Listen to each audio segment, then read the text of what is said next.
नमस्कार। अनुपमा के इस एपिसोड में परिवार का टूटना, झूठे इल्जाम और बिखरा हुआ भरोसा सब देखने को मिला है। अनुपमा के मुंबई जाने के फैसले ने मानो घर में तूफान ला दिया है। आइए जानते हैं लेटेस्ट एपिसोड में क्या हुआ। एपिसोड की शुरुआत राही, अनुपमा और प्रार्थना के एक शांत पल से होती है। राही को लगता है कि कुछ छिपाया जा रहा है, लेकिन अनुपमा बात को टाल देती है। वह जाने से पहले प्रार्थना को माही और गौतम से जुड़ा एक राज गुप्त रखने को कहती है। प्रार्थना उदास है, पर अनुपमा कहती है कि मुंबई जाना उसके लिए बहुत जरूरी है।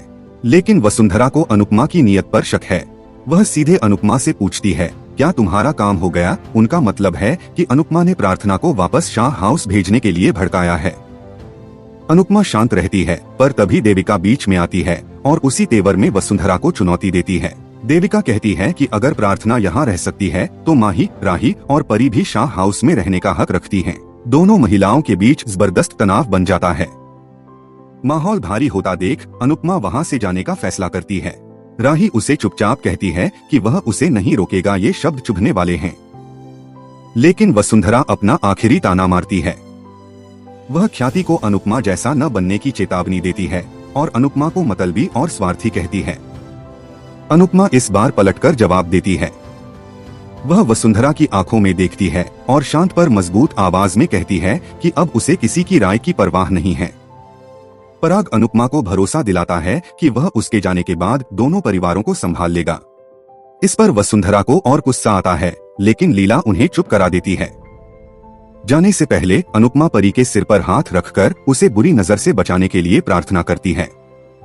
वह अंश को भी शांत रहने और आंखें खुली रखने की सलाह देती है, एक माँ की समझदारी भरी सीख। अनुपमा के जाते ही शाह हाउस में अचानक भूचाल आ जाता है। परी भागकर आती है और रोते हुए अनुपमा को पुकारती है। पूरा परिवार जमा हो जाता है।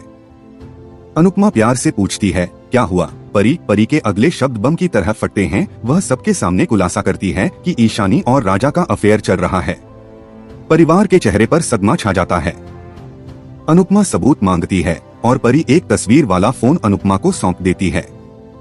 तस्वीर देखते ही पराग का गुस्सा आसमान छूता है और वह राजा को जोरदार थप्पड़ मारता है। अनिल, मीता और अंश भी राजा पर टूट पड़ते हैं। राजा खुद को बेकसूर बताता है। तभी गौतम बीच में आता है। वह एकदम शांत, संयमित और आत्मविश्वासी है। गौतम खुलासा करता है कि ये तस्वीरें फर्जी हैं, यानी मॉर्फ की गई हैं। यह राजा को फंसाने की एक साजिश थी।